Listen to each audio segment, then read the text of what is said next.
Yesu Kristo ashimwe inshuti z'umusaraba. Uyu munsi turasoma urwandiko rwa mbere Pawulo yandikiye Abatesalonike. Reka dusome mu izina rya Yesu. Igice cya mbere. Pawulo na Siluwano na Timoteyo turabandikiye mwebwe abo mu itorero ry'Abatesalonike bari mu Mana Data wa twese no mu Mwami Yesu Kristo, ubuntu n'amahoro bibe muri mwe. Imbuto z'ubutumwa bwageze i Tesalonike. Mwese tubashimira Imana iminsi yose, tubasabira uko dusenze, twibuka iteka imirimo yanyu yo kwizera n'umuhati w'urukundo mugira no kwihangana ku byo kwiringira Umwami wacu Yesu Kristo imbere y'Imana Data, ariyo Data wa twese. Bene Data bakundwa n'Imana, tuzi yuko mwatoranijwe nayo, kuko ubutumwa twahawe butabagezeho ari amagambo gusa, ahubwo bwabagezeho bufite n'imbaraga n'Umwuka Wera no kubemeza mudashidikanya. Namwe ubwanyu muzi ko twameraga muri mwe ku bwanyu, namwe niko mwadukurikije mukurikiza n'Umwami wacu, mumaze kwakirira ijambo ry'Imana mu makuba menshi, mufite ibyishimo by'Umwuka Wera. Nicyo cyatumye muba icyitegererezo cy'abizera bose bari i Makedoniya no muri Akaya, kuko muri mwe ariho havuye ubwaku bw'ijambo ry'Umwami wacu. Icyakora ntibwageze i Makedoniya no muri Akaya honyine, ahubwo hose kwizera kwanyu mwizera Imana kwaramamaye. Nicyo gituma tutaruha kugira icyo tubwira abantu, kuko ubwabo bajya bavuga uburyo twabasuye nuko twahindukiriye Imana,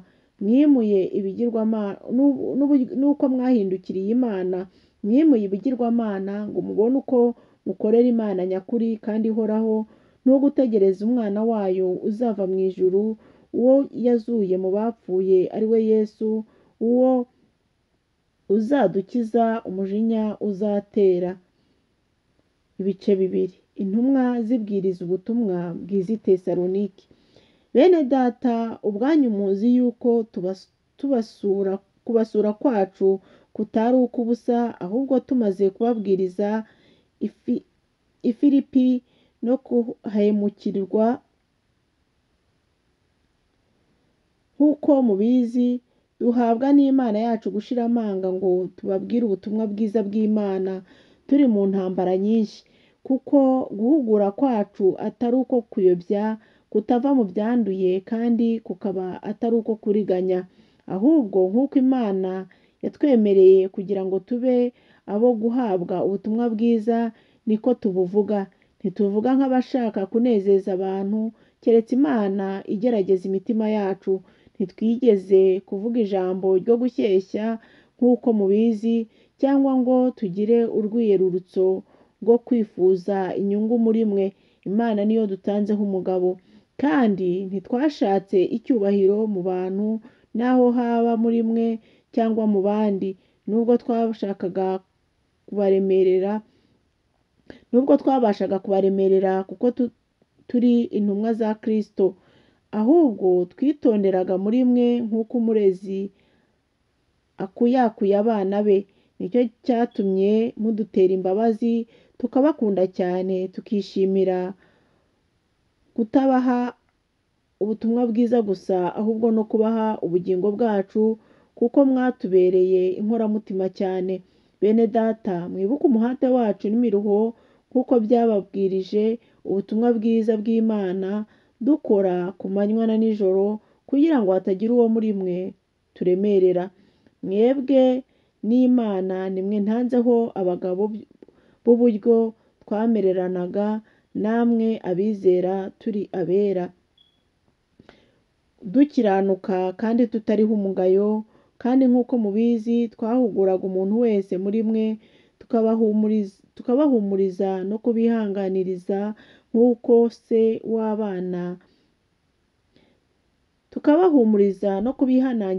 se w'abana agirira abana be, kugira ngo mugende uko bikwiriye ab'Imana, ariyo ibahamagarira kujya mu bwami bwayo n'ubwiza bwayo.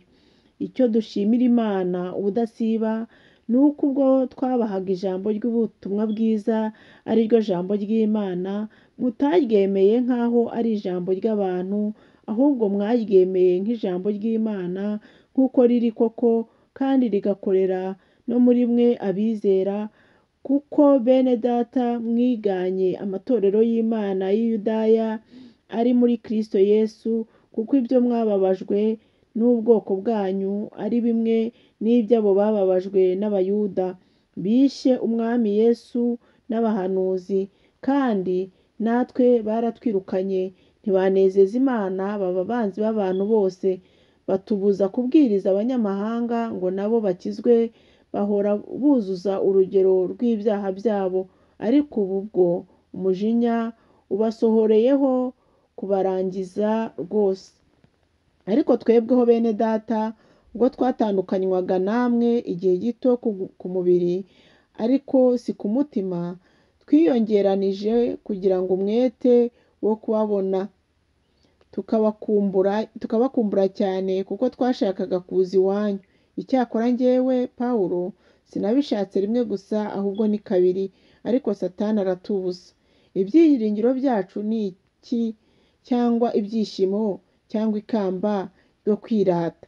Si mwebwe se mu maso y'Umwami wacu Yesu ubwo azaza, kuko ari mwe cyubahiro cyacu n'ibyishimo byacu. Ibice bitatu. Timoteyo atumwa i Tesalonike. Nuko rero tubonye yuko tutagishoboye kwiyumanganya, twibwira ko ibyiza ari uko twasigara muri Atenayi twenyine. Nuko dutuma Timoteyo mwene data, umukozi w'Imana, wo kubwiriza ubutumwa bwiza bwa Kristo, ngo bari we ubakomeza no kubahugura ku byo kwizera kwanyu, kugira ngo hatagira umuntu muri mwe unyeganyezwa n'aya makuba, kuko ubwanyu muzi yuko ari cyo twashyiriweho. Ndetse ubwo twari kumwe namwe mbere twababwiye yuko tugiye kubabazwa, kandi niko byabaye, namwe murabizi. Nicyo cyatumye mbatumaho mbonye ko ntakibashije kwiyumanganya, kugira ngo menye ibyo kwizera kwanyu, yuko yenda umushukanyi yaba yarabashutse, natwe tukaba twarakoreye ubusa. Ariko none Timoteyo atugezeho avuye iwanyu, yatuzaniye inkuru nziza y'ibyo kwizera kwanyu n'urukundo rwanyu, kandi yuko mutwibuka neza iteka, mudukumbura mushaka kutureba nk'uko natwe tubakumbura.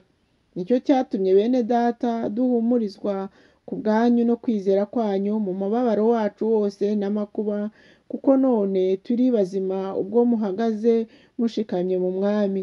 Mbese n'ishimwe ki twabasha kwitura Imana kubw'ibyishimo byose tubishimira imbere y'Imana yacu, dusabira cyane ku manywa na nijoro, kugira ngo tubarebe twuzuze ibyasigaye ku kwizera kwanyu. Icyampa Imana yacu ubwayo ariyo Data wa twese n'Umwami wacu Yesu, bakatubonereza inzira yo kuza iwanyu. Namwe Umwami wacu abuzuze abasesekaze gukundana no gukunda abandi bose nk'uko natwe twabakunze, kugira ngo bakomeze imitima itabaho umugayo, yere mu maso y'Imana yacu ariyo Data wa twese, ubwo Umwami wacu Yesu azazana n'abera be bose.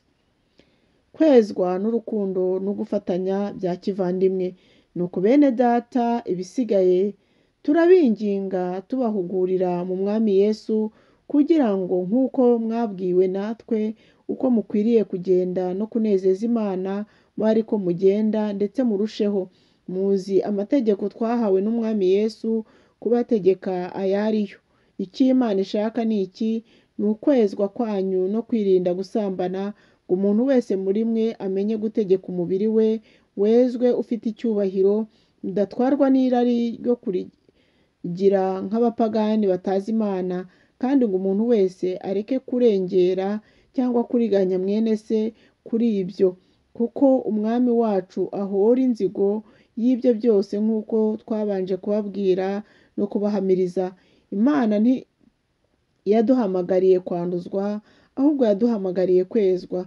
Nicyo gituma uwirengagiza ibyo ataba ari umuntu yanze, ahubwo aba yanze Imana iha mwebwe umwuka wayo wera. Ariko rero Ibyo gukunda bene data ntimugomba kubyandikirwa kuko ubwanyu mwigishijwe n'Imana gukundana, ndetse musigaye mukundana na bene data bose b'i Makedoniya hose. Ariko bene data turabahugurira kugira ngo murusheho kugira urukundo rusaze, kandi mugire umwete wo gutuza mutari bakazitereyemo, mukoresha amaboko yanyu nk'uko twabategetse, kugira ngo mugendane ingeso nziza kubo hanze mudafite icyo mukennye. Kugaruka kwa Kristo n'umuzuko w'abapfuye. Ariko bene data ntidushaka ko mutamenya iby'abasinziriye, mutababara nka ba bandi badafite ibyiringiro. Ubwo twemeye yuko Yesu yapfuye akazuka, aba ariko twizera yuko Imana izazanana na Yesu abasinziririye muri we. Iki ni cyo tubabwira tukibwirijwe n'ijambo ry'Umwami wacu, kuko twebwe abazaba bakiriho basigaye kugeza ku kuza k'Umwami tutazabanziriza na hato abasinziriye, kuko Umwami ubwe azaza amanutse ava mu ijuru, aranguruye ijwi rirenga hamwe n'ijwi rya marayika ukomeye n'impanda y'Imana. Nuko abapfiriye muri Kristo nibo bazabanza kuzuka, maze natwe abazaba bakiriho basigaye duhereko tujyananwe nabo, tuzamuwe mu bicu dusanganirira Umwami mu kirere. Nuko rero tuzabana n'Umwami iteka ryose. Nuko mumaranishe imibabaro kubwirana ayo magambo. Ibice 5. Ariko bene data, iby'ibihe n'iminsi ntimugomba kubyandikirwa, kuko ubwanyu muzi neza yuko umunsi w'Umwami wacu uzaza nk'umujura aza nijoro. Ubwo hazaba bavuga bati ni amahoro nta kibi kiriho, nibwo kurimbuka kuzabatungura nk'uko ibise bitungura umugore utwite, kandi ntibazabasha kubikira na hato. Ariko mwebweho bene data, ntimuri mu mwijima ngo uwo munsi ubatungure nk'umujura, kuko mwese muri abana b'umucyo n'abana b'amanywa, ntituri ab'ijoro cyangwa ab'umwijima. Nuko rero twe gusinzira nk'abandi, ahubwo tube maso, twirinde ibisindisha, kuko abasinzira basinzira nijoro n'abasinda bagasinda nijoro. Ariko twebweho, ubwo turi ab'amanywa, twirinde ibisindisha, twambaye kwizera n'urukundo nk'icyuma gikingira igituza, kandi twambaye ibyiringiro byo kuzabona agakiza nk'ingofero. Kuko Imana itatugeneye umujinya, ahubwo yatugeneye guheshwa agakiza n'Umwami wacu Yesu Kristo wadupfiriye, kugira ngo nituba turi maso cyangwa nituba dusinziriye tuzabaneho nawe. Nuko rero muhumurizanye kandi muhugurane nk'uko musanzwe mubikora. Indunduro. Ariko bene data, turabingingira kugira ngo mwite ku bakorera muri mwe, babategekera mu Mwami wacu babahana. Mububahe cyane mu rukundo kubw'umurimo wabo, mugirirane amahoro. Kandi turabahugura bene data kugira ngo mucyahe abica gahunda, mukomeze abacogora, mufashe abadakomeye, mwihanganire bose. Murebe hatagira uwitura undi nabi yamugiriye, ahubwo mujye mukurikiza icyiza iteka mu byo mugirirana no mu byo mugirira abandi bose. Mwishime iteka, musenge ubudasiba, mubibaho byose muhore mushima, kuko ari byo Imana ibashakaho muri Kristo Yesu. Ntimukazimye umwuka w'Imana, kandi ntimugahinyure ibihanurwa, ahubwo mugerageze byose, mugundire ibyiza, mwirinde igisa n'ikibi cyose. Imana y'amahoro ibeze rwose, kandi mwebwe ubwanyu n'umwuka wanyu n'ubugingo n'umubiri byose birarindwe, bitazabaho umugayo w'Umwami wacu Yesu Kristo azaza. Ibahamagara niyo kwizerwa no kubikora izabikora. Bene data, mudusabire. Mutahishe bene data bose guhoberana kwera. Barahirije Umwami wacu, muzasomere bene data bose uru rwandiko. Ubuntu bw'Umwami wacu Yesu Kristo bubane namwe. Imana ibahe umugisha, kandi Imana ibishimire. Mugire weekend nziza.